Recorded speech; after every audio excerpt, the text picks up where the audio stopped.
Hello friends, स्वागत है आपका सिविल मंत्रा प्लेटफॉर्म पर। साथियों मैं पूर्ण प्रकाश। आज हम लोग बात कर रहे हैं यूनिट 3 का पार्ट 3 वीडियो, मतलब कि लेक्चर नंबर 3, जिसमें आज हम बात करने वाले हैं फ्लाइट प्लानिंग के बारे में। जब आप एरियल फोटोग्राफी करते हो तो आपको फ्लाइट प्लान करना होता है कि किस टाइम पे हमको फ्लाइट करना है, क्या क्या कंडीशन होनी चाहिए, क्या वेदर कंडीशन होनी चाहिए, किस प्रकार कैमरा होना चाहिए, वो सारी चीज़ हम यहाँ पे देखेंगे। तो चलिए हम एक बार देखते हैं कि हमने कौन कौन सा टॉपिक कवर कर चुका इस सिलेबस का। तो यूनिट 2 में हमने बात किया था aerial photography, types of aerial photography हमने बात कर लिया। इसके अलावा एरियल फोटोग्राफ बात कर लिया, जो हमारे 2 लेक्चर में कंप्लीट हुए थे। आज हमारा 3rd लेक्चर वो यही है हमारा planning of aerial photography and end lap and side lap. ये क्या होता है वो भी हम यहाँ पे देखेंगे। इसके आगे जो आपके वीडियोज आने वाले हैं उसमें हम बात करेंगे एयर फोटो इंटरप्रिटेशन या इंटरप्रिटेशन एलिमेंट की बात करेंगे। उसके बाद जो नेक्स्ट लेक्चर आएगा यहाँ पे हम बात करेंगे स्टीरियोस्कोपिक विजन की और रिक्वायरमेंट ऑफ स्टीरियोस्कोपिक फोटोग्राफ की। तो आज हम जो बात करने वाले हैं जैसे फिर आपको समझा दूं कि हमारा जो है प्लानिंग एरियल फोटोग्राफी। तो अब प्लानिंग में क्या होता है साथियों? प्लानिंग मतलब हम कहते हैं कि क्या क्या चीज़ें हमको ज़रूरत है, या क्या हम फोटोग्राफी करने वाले हैं, जो एरियल फोटोग्राफी करने वाले हैं उससे हमको क्या आउटकम मिलने वाला है, कितना रिजल्ट चाहिए, कितनी एक्यूरेसी चाहिए, क्या क्या कंडीशन होनी चाहिए, सारी चीज़ें वहाँ पर प्लान करते हैं। उसके बाद हम फ्लाइट का प्लानिंग करते हैं। तो जो हमारा आता है फ्लाइट प्लानिंग में हम ये देखते हैं, आपको बताया था कि हमको शैडो कम से कम मिनिमम चाहिए। तो वहाँ पे हमने बोला था कि आपका जो फ्लाइट प्लानिंग होती है हम क्या करते हैं, लगभग दोपहर के 3 घंटे पहले से दोपहर के 3 घंटे बाद तक हम क्या करते हैं, फ्लाइट प्लानिंग करते हैं या फोटोग्राफी करते हैं, सर्वे करते हैं, ताकि हमारा जो शैडो हो सन का वो कम से कम एरिया में कवर करे या मिनिमम एंगल पर हो। तो यहाँ पे देखिए यही लिखा गया कि हम जो प्लानिंग करते हैं लगभग होता है 10 AM टू 2 PM के बीच में, ताकि हम शैडो को रिड्यूस कर पाएँ। और साथ में उसका डायरेक्शन क्या होना चाहिए, विंड के डायरेक्शन पे आपका भी डायरेक्शन डिपेंड करेगा, अन्यथा उसके कारण दूसरे डिफेक्ट भी आ जाते हैं। और किस टाइप का कैमरा, किस टाइप का फिल्म हमको यूज करना है, हमने डिफरेंट टाइप्स के फिल्म भी आपको बताया था। तो वो भी हमको यहाँ पे सिलेक्ट करना होता है किस टाइप का हमको कैमरा चाहिए होता है, ठीक है। और साथ में ये भी होता है कि कितना हमको एल्टीट्यूड होना चाहिए, कितने हाइट पर हमको फ्लाइट को रखना है, और किस प्रकार का वेदर कंडीशन होना चाहिए। सारी चीज़ वहाँ पे इफेक्ट करती है हमारी प्लानिंग को। आगे बढ़ने से पहले साथियों मेरे पास एक खास सूचना है, वो भी आपके लिए। जी हाँ, ये जो मई मंथ चल रहा है ना, इसमें यूनिक सीरीज हम सभी साथी आपके लिए लाए हैं एक बहुत ही खास ऑफर, जहां पर आप बचा सकते हैं 600 रुपये तक का, ठीक है। तो अपनी पॉकेट मनी सेविंग तो कर ही सकते हैं, क्योंकि आप स्टूडेंट हैं, आप पढ़ने भी जाते हो और आपको स्कोर भी मैक्सिमम करना है। तो यहाँ पे आपको यूनिक सीरीज सिविल मंत्रा के प्लेटफॉर्म पर आपको 600 रुपये तक बचा सकते हो। कैसे बचाना है वो आप देखिएगा। अभी आप जाइएगा नीचे डिस्क्रिप्शन बॉक्स में आपको या फिर कमेंट बॉक्स में आपको लिंक मिल जाएगा, वहाँ पर जाइएगा, ऐप डाउनलोड करिएगा, अपना यूनिक सीरीज सिविल मंत्रा का आप ऐप डाउनलोड करेंगे और वहाँ पर जाते ही अपने कोर्स को चूज करिएगा रजिस्टर करने के बाद, और वहाँ पर यूज करिएगा एक कूपन कोड आपको मिल जाएगा मई धमाका। जी हाँ, मई धमाका जब कूपन कोड यूज करेंगे तो वहाँ पे आपको एक सब्जेक्ट पर आपको 150 रुपीज़ का डिस्काउंट मिल जाएगा। जो भी आपका सब्जेक्ट है आपका 499 का, 150 का डिस्काउंट करने के बाद आपको तुरंत हो जाएगा 349 का। साथियों इतना मिनिमम बजट आपको कोई नहीं दे पाएगा, चाहे पूरे यूट्यूब पर चाहे जहाँ भी देख लीजिए, वो भी इंजीनियरिंग के कोर्स, वो आप सिर्फ आपके यूनिक सीरीज पर ही अवेलेबल है। तो जाइएगा वहाँ पे 150 का जो आपका कूपन कोड अप्लाई करिएगा, और आप इसको 4 टाइम्स यूज कर सकते हो। मतलब कि आपको 4 टाइम्स, यदि आप 4 सब्जेक्ट लेते हो 4 बार, मतलब कि 1,500 के 4 बार छूट मिलेगी, आपको 600 रुपये तक का कोई डिस्काउंट मिल जाएगा। साथियों ये देरी मत करिएगा, आप तुरंत से लेकर के, आपके एग्जाम आने वाले हैं तो तुरंत जाइए, लीजिए, परचेज करिए सब्जेक्ट को। और पेड कोर्स में आएंगे तो आपको कई सारे बेनिफिट्स होंगे, जहाँ पे आपको वीडियो लेक्चर मिल जाएंगे, आपके पीआईक्यू क्वेश्चन मिल जाएंगे, जो आपके लेटेस्ट सिलेबस है उस पर आपको यहाँ पे आपका लेक्चर्स मिलेंगे, और साथ ही में जो आपके आने वाले टाइम में जो आपके इंपॉर्टेंट क्वेश्चन है वो भी आपको तो मिलते रहेंगे, ठीक है। और साथ में आप हमारे काम करिएगा, आप यहाँ पे नीचे जा करके आपको लिंक में ही या डिस्क्रिप्शन बॉक्स में ही आपको व्हाट्सएप ग्रुप का लिंक मिल जाएगा, वो ज्वाइन कर लीजिएगा, ताकि आप हमारे साथ डायरेक्ट कॉन्टैक्ट में आ पाएँ। और साथ में आप यहाँ पे टेलीग्राम चैनल में जुड़ जाइएगा, जो आपका यूनिक सीरीज और सिविल मंत्रा दोनों टेलीग्राम चैनल है उसको ज्वाइन कर लीजिएगा, ताकि आप हमारे साथ कनेक्ट रहें साथियों, और अपनी इस जर्नी को, अपनी बीटेक की जर्नी को और बेहतर बना पाएँ। तो आज ही जाइएगा, ऐप को डाउनलोड करिएगा और एंजॉय करिएगा एक यूनिक सीरीज के जो हमारे बेहतरीन लेक्चर्स हैं, जो बेहतरीन फैकल्टी के साथ आपको पढ़ाए गए हैं। तो अब चलते हैं अपने नेक्स्ट टॉपिक की ओर, जो हम पढ़ रहे थे, बीच में आपको ब्रेक दिया, अब चलते हैं अपने टॉपिक को कंटिन्यू करते हैं। Thank you. तो फ्लाइट प्लानिंग हम चीज़ यही देखते हैं कि क्या क्या चीज़ें हमको कंसिडर करनी है, किस टाइम पे हमको फ्लाइट करनी है।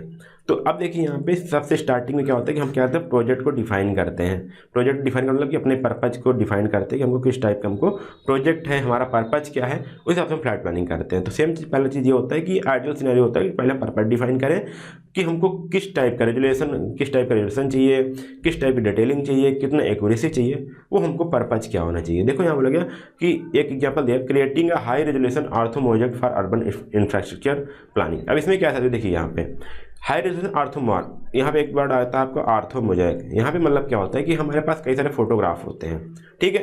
फोटोग्राफ को जब एक साथ करते हैं, मतलब 3-4 फोटो हैं, ठीक है, 3-4 फोटो अलग अलग हैं, ठीक है, 3-4 फोटो हैं। जब इन सारे फोटो को हम एक करते हैं तो उनको बोलते हैं मोजाइक, ठीक है। तो आर्थो मोजाइक में हमारा आता है यहाँ पे आर्थो मोजाइक, जब हम अर्थ के बारे में, आर्थो मोजाइक की जब सभी चीज़ों को इकट्ठा करते हैं, जब हम खासकर आर्थो मोजाइक में होता है कि जब एक्यूरेट डिजाइन करते हैं या फोटोग्राफी करते हैं, डिफरेंट फोटोग्राफ को एक साथ रखते हैं, एक अर्बन जो सिटी है उनकी एक डिटेल डायमेंशन को पता करने के लिए। जैसे आप फोटो खींचिए ऊपर से, ठीक है, मतलब कि ऊपर से एक सिटी के फोटो लेंगे तो वहाँ पे डिफरेंट आपको कहीं रोड दिखेंगी, कहीं हॉस्पिटल दिखेगा, कहीं पे आपका रेलवे लाइन दिखेगी, कहीं पे आपका प्लेटफॉर्म स्टेशन दिखेगा, और कहीं पे आपका बड़ा सा वाटर टैंक दिखेगा। तो सबको क्या होता है, मेजर करने होते हैं।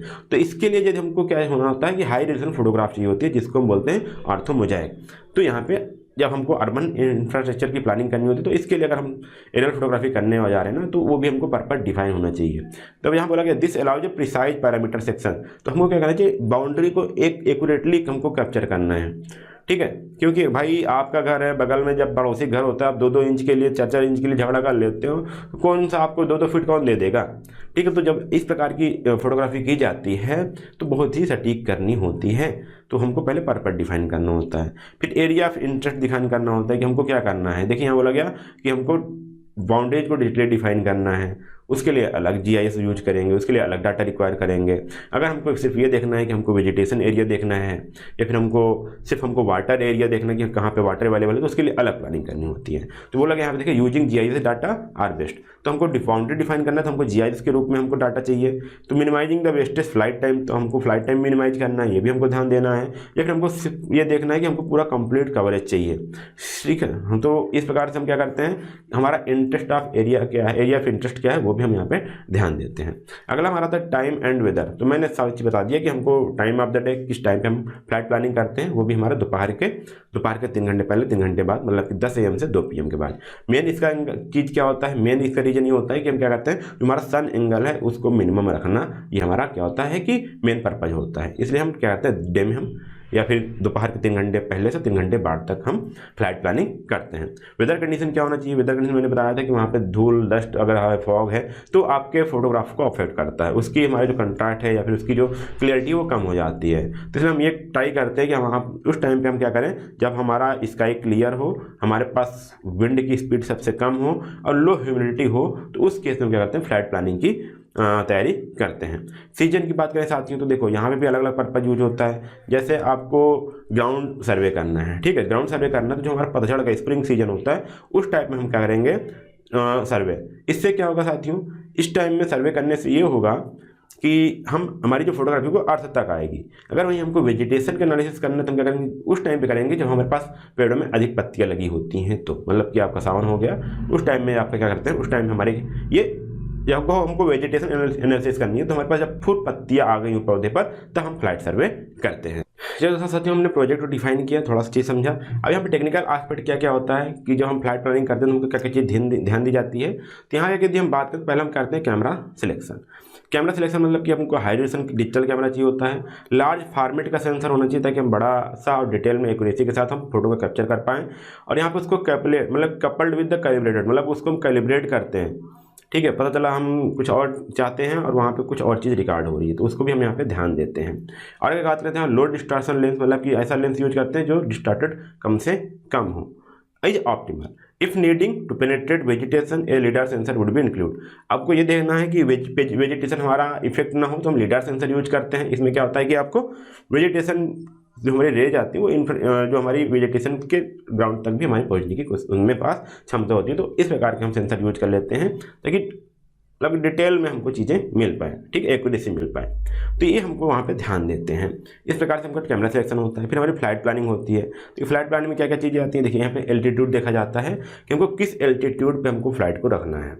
देखिए यहाँ पे altitude determined by the required GST. GST मतलब क्या था साथियों, ग्राउंड सैंपल डिस्टेंस, ठीक है, ग्राउंड सैंपल डिस्टेंस मतलब जो हम सैंपल ले रहे हैं ना उन दोनों के बीच में डिस्टेंस कितनी होनी चाहिए, ग्राउंड का जो हम लेंथ है उससे बीच की डिस्टेंस कितनी होनी चाहिए। तो यहाँ देखिए the GST should be selected based on the level of detail required.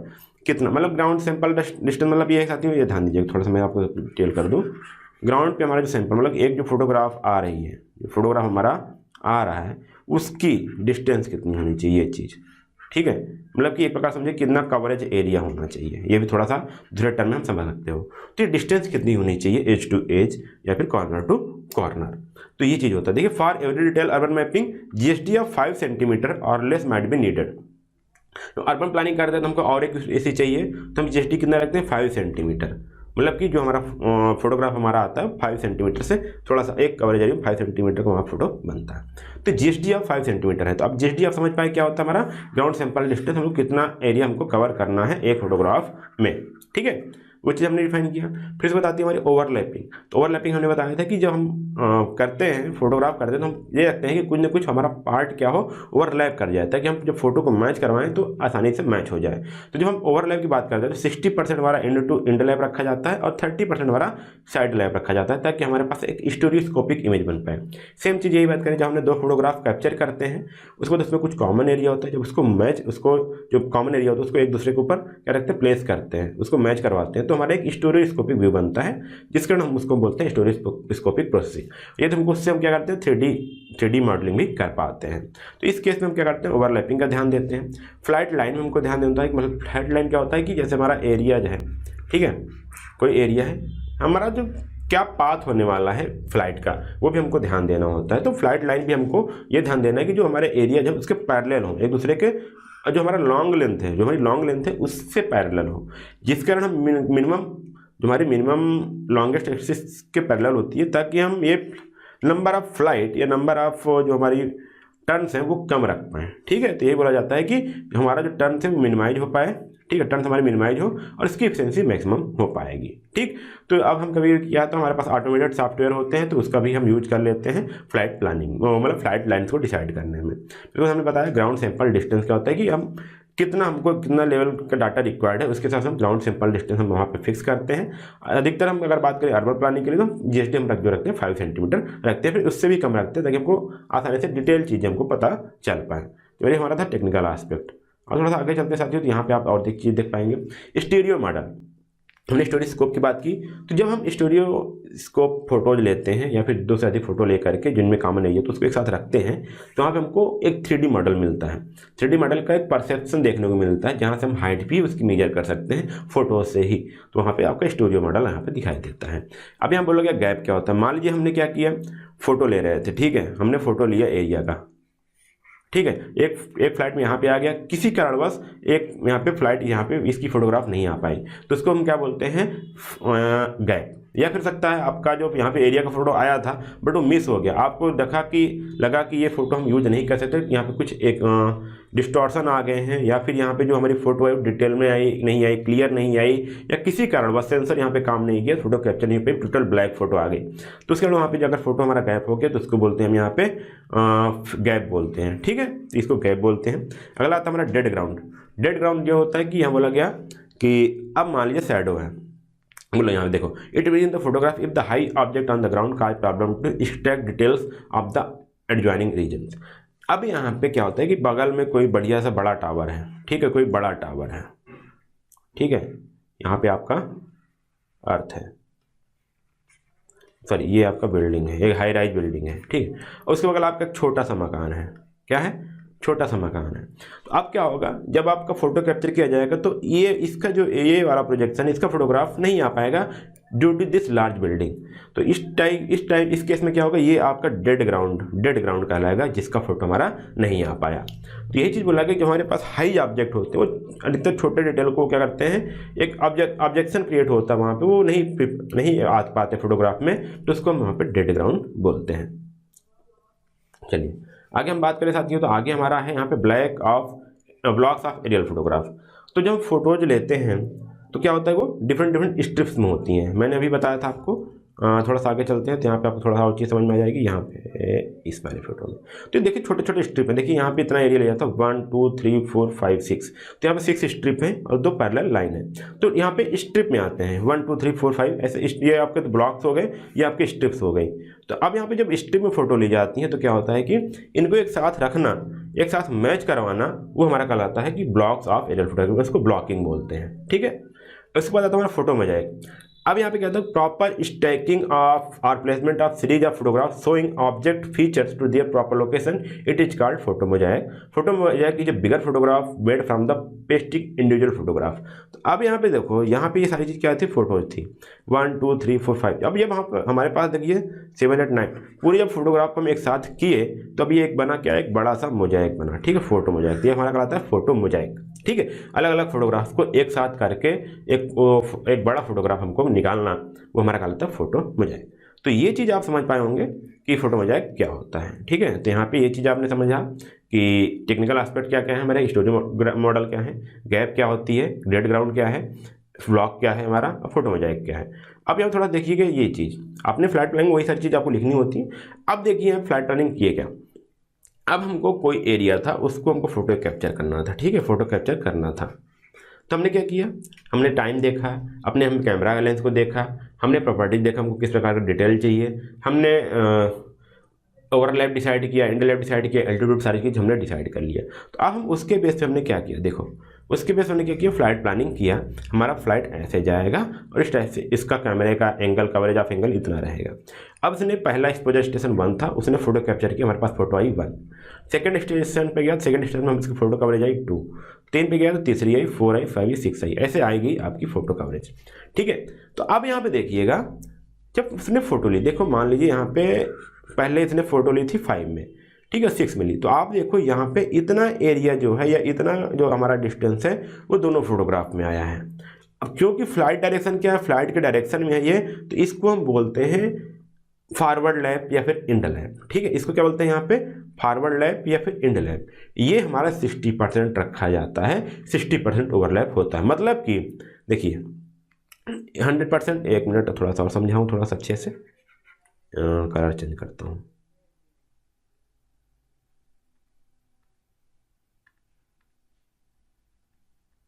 ये आपका एक फोटोग्राफ है, ठीक है, ये आपका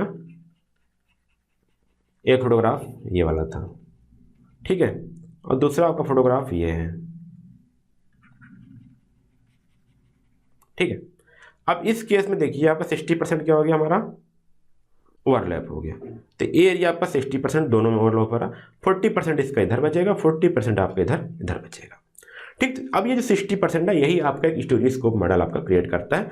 और हम इसको इसलिए रखते हैं ताकि हमारा अधिक से अधिक एरिया, अब देखिए अब हमारे पास इतना एरिया 2 बार होगा, तो 2 बार जब इतना एरिया आएगा तो थोड़ा सा और एक्यूरेट डिटेल मिलेगा, हम एग्जैक्ट मैचिंग कर पाएंगे फोटोज को। ठीक है, अब ये क्या हुआ, अब इसने क्या किया, फ्लाइट मुड़ी फिर इस साइड जाने लगी। तो अब देखिए यहाँ पे 6 के बाद 7 इधर आया, तो अब इस साइड भी हमको क्या करना पड़ेगा, थोड़ा सा ओवरलैप करवाना पड़ेगा।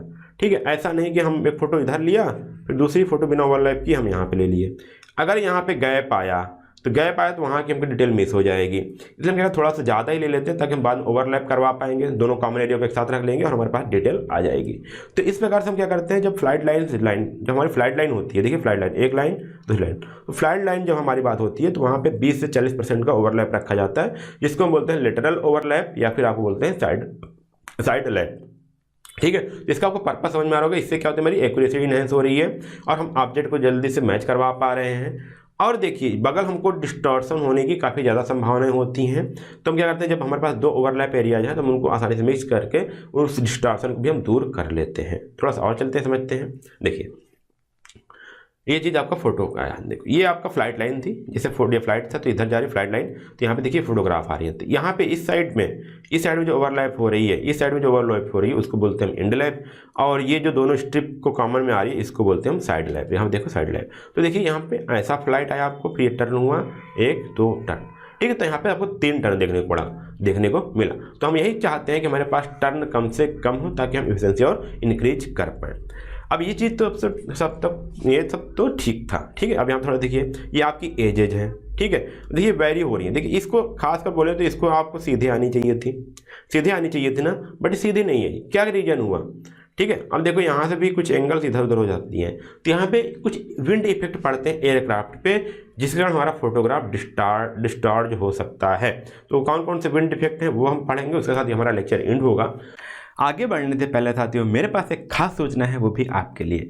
जी हाँ, ये जो मई मंथ चल रहा है ना, इसमें यूनिक सीरीज हम सभी साथी आपके लिए लाए हैं एक बहुत ही खास ऑफर, जहां पर आप बचा सकते हैं 600 रुपये तक का, ठीक है। तो अपनी पॉकेट मनी सेविंग तो कर ही सकते हैं, क्योंकि आप स्टूडेंट हैं, आप पढ़ने भी जाते हो और आपको स्कोर भी मैक्सिमम करना है। तो यहाँ पे आपको यूनिक सीरीज सिविल मंत्रा के प्लेटफॉर्म पर आपको 600 रुपये तक बचा सकते हो। कैसे बचाना है वो आप देखिएगा।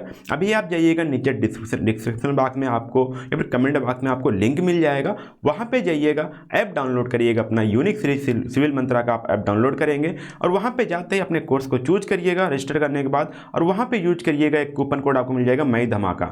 जी हाँ, मई धमाका जब कूपन कोड यूज करेंगे तो वहाँ पे आपको एक सब्जेक्ट पर आपको 150 रुपीज़ का डिस्काउंट मिल जाएगा। जो भी आपका सब्जेक्ट है आपका 499 का, 150 का डिस्काउंट करने के बाद आपको तुरंत हो जाएगा 349 का। साथियों, इतना मिनिमम बजट आपको कोई नहीं दे पाएगा, चाहे आप यूट्यूब पे चाहे जहाँ भी देख लीजिए, वो भी इंजीनियरिंग के कोर्स, वो आप सिर्फ आपके यूनिक सीरीज पर ही अवेलेबल है। तो जाइएगा वहाँ पे 150 का जो आपका कूपन कोड अप्लाई करिएगा, और आप इसको 4 टाइम्स यूज कर सकते हो। मतलब कि आपको 4 टाइम्स, यदि आप 4 सब्जेक्ट लेते हो 4 बार, मतलब कि 1,500 के 4 बार छूट मिलेगी, आपको 600 रुपये तक का कोई डिस्काउंट मिल जाएगा। साथियों, ये देरी मत करिएगा, आप तुरंत से लेकर के, आपके एग्जाम आने वाले हैं तो तुरंत जाइए, लीजिए, परचेज करिए सब्जेक्ट को। और पेड कोर्स में आएंगे तो आपको कई सारे बेनिफिट्स होंगे, जहाँ पे आपको वीडियो लेक्चर मिल जाएंगे, आपके पीआईक्यू क्वेश्चन मिल जाएंगे, जो आपके लेटेस्ट सिलेबस है उस पर आपको यहाँ पे आपका लेक्चर्स मिलेंगे, और साथ ही में जो आपके आने वाले टाइम में जो आपके इंपॉर्टेंट क्वेश्चन है वो भी आपको तो मिलते रहेंगे, ठीक है। और साथ में आप हमारे काम करिएगा, आप यहाँ पे नीचे जा करके आपको लिंक में ही या डिस्क्रिप्शन बॉक्स में ही आपको व्हाट्सएप ग्रुप का लिंक मिल जाएगा, वो ज्वाइन कर लीजिएगा, ताकि आप हमारे साथ डायरेक्ट कॉन्टैक्ट में आ पाएँ। और साथ में आप यहाँ पे टेलीग्राम चैनल में जुड़ जाइएगा, जो आपका यूनिक सीरीज और सिविल मंत्रा दोनों टेलीग्राम चैनल है, उसको ज्वाइन कर लीजिएगा, ताकि आप हमारे साथ कनेक्ट रहें साथियों, और अपनी इस जर्नी को, अपनी बीटेक की जर्नी को और बेहतर बना पाएँ। तो आज ही जाइएगा, ऐप को डाउनलोड करिएगा और एंजॉय करिएगा एक यूनिक सीरीज के जो हमारे बेहतरीन लेक्चर्स हैं, जो बेहतरीन फैकल्टी के साथ आपको पढ़ाए गए हैं। तो अब चलते हैं अपने नेक्स्ट टॉपिक की ओर, जो हम पढ़ रहे थे, बीच में आपको ब्रेक दिया, अब चलते हैं अपने टॉपिक को कंटिन्यू करते हैं। Thank you. तो यहाँ पे बोलो हम बात करेंगे यहाँ पे wind affecting the flight planning, ठीक है। तो आप देखिए, कोशिश करिए, हमारी जो नॉर्मल है, देखिए एक मान बात करते हैं, हमारी जो फ्लाइट प्लानिंग ऐसी है, ठीक है। हमको जो फोटोग्राफ चाहिए वो हमको ऐसे चाहिए, एक मिनट, बिल्कुल हमको सीधी फोटोग्राफ चाहिए,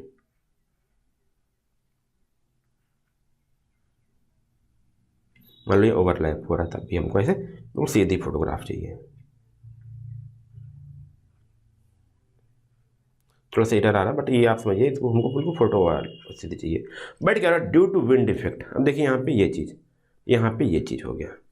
अब क्या हुआ, विंड इफेक्ट हमको जाना चाहिए था सीधा, बट हमने क्या किया, मतलब ड्यू टू विंड हमारा क्या हुआ, फ्लाइट हमारा सीधा ना होकर के थोड़ा सा ऐसे एंगल पे चली गई, ठीक है। अब ये क्या हुआ, इस कारण को बोलते हैं हमारा ड्रिफ्ट। मतलब कि हमारा फ्लाइट ऑफ डायरेक्शन, जो हमारा फ्लाइट है, जो फ्लाइट लाइन है, उसका एंगल थोड़ा सा ड्यू टू विंड हमारा अगर टर्न हो गया किसी एंगल पर, तो उसको बोलते हैं हम ड्रिफ्ट, ठीक है। देख लियो, फ्लाइट लाइन के अलॉन्ग अगर हमारे पास कोई एंगल बन रहा है तो उसको बोल रहे हैं हम क्या, ये हमारी कहलाती है ड्रिफ्ट।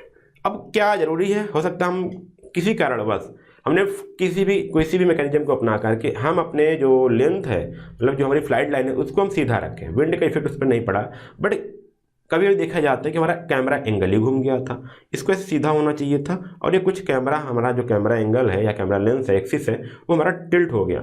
तो इस केस में क्या होगा, हमारा फोटोग्राफ कुछ ऐसे मिलेगा, तो इसको हम बोलते हैं क्रैब, ठीक है। तो क्या होता है, यहाँ पे कैमरा मूव हो जाता है, इस वाले केस में हमारा क्या हो गया, कैमरा मूव हो गया, और इस वाले केस में क्या होता है, हमारा फ्लाइट, जो हमारा एयरक्राफ्ट था वो मूव हो गया ड्यू टू विंड। तो दिस केस हमारे पढ़ते हैं, और ये हमारा होता है ड्रिफ्ट, और ये हमारा क्रैब होता है, इसको बोलते हैं ड्रिफ्ट इफेक्ट और crab effect due to the wind. तो इसको एग्जाम में आ जाता है आपको 2 मार्क्स में लिखने के लिए, तो आप ये थोड़ा सा जो आपकी फिगर है याद रखिएगा, जो मैंने बताया ड्यू टू विंड होते हैं। और इसके अंदर हमारी क्या होती है, फ्लाइट लाइन हमारी क्या होती है, डिस्टॉर्ट हो जाती है, लाइन जो फ्लाइट लाइन है वो चेंज हो जाती है, थोड़ा सा किसी एंगल में, डायरेक्शन में हमारी चेंज हो जाती है। बट इस वाले वाले केस में क्रैब में क्या होता है, जो हमारा कैमरा माउंट है ना, उसका जो एरिया है ना, जो हमारा कैमरा एक्सिस है, वो थोड़ा सा मूव हो जाता है, जिस कारण हमारा ये एंगल हमारा डिस्टॉर्टेड मिलता है। इसको तो सीधे होना चाहिए था ऐसे कुछ, बट ये देखो ये मूव हो गया। बट देखिए सभी चीज़ें क्या हो रही है, देखिए ये इंटरसेक्ट हो रहा है, देखिए मिड में जा रहा है इसका, लेकिन यहाँ देखो यहाँ पे इतना एरिया था, इसके बाद इतना कम हो गया, फिर कम हो गया, फिर कम हो गया, फिर कम हो गया, और इस साइड बढ़ता चला जा रहा है। तो ये हमारा ड्रिफ्ट में होता है, और ये वाला केस हमारा होता है क्रैब में। तो ये चीज़ ध्यान दीजिए। अब कभी कभी दोनों हमको एक साथ देखने को मिल जाएगा, तो ड्रिफ्ट एंड क्रैब जब दोनों देखने को मिलेगा तो देखोगे आप ऐसा भी कैमरा घूमा हुआ है, और आपका जो एंगल है ऐसे का वो भी आपका ऐसा, अगर मिड पॉइंट मिलाए हैं तो मिड पॉइंट मिलाएं तो आपका कुछ ऐसा होता चला आएगा।